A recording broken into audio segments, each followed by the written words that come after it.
Spherical mirror दो तरह का हो गया, concave mirror and convex mirror.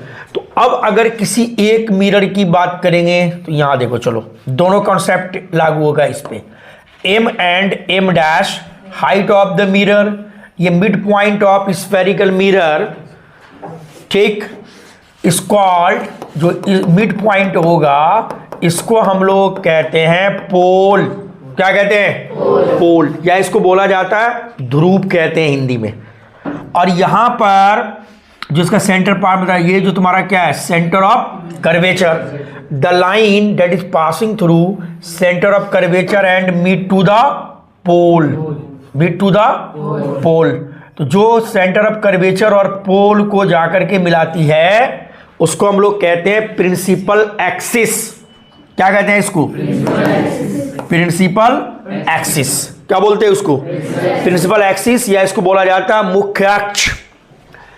The light rays parallel to the principal axis, light rays parallel to the principal axis, reflected rays meet at a point. Light rays parallel to the principal axis, light rays parallel to the principal axis, reflected rays meet at a point, is called focus, is called focus या principal focus. The distance between pole and focus is known as focal length. The distance between pole and focus is known as focal length, and the distance between pole and center of curvature, the distance between pole and center of curvature is called radius of curvature, is called radius of curvature. पोल और centre of curvature के बीच की दूरी को क्या बोलोगे? Radius of curvature.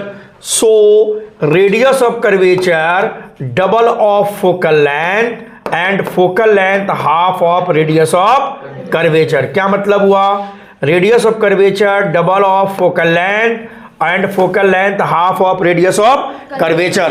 Radius of curvature को हिंदी में कहा जाता है वक्रता केंद्र, ये वक्रता त्रिज्या, वक्रता त्रिज्या, और इसको बोला जाता है वक्रता केंद्र सी को। तो यहां पर ध्यान रखो कि अगर मान लो कि रेडियस ऑफ कर्वेचर 32 सेंटीमीटर है, कितना है? 32 सेंटीमीटर। तो मान लो हमको फोकल लेंथ निकालना है, तो 32 का आधा कितना हो जाएगा?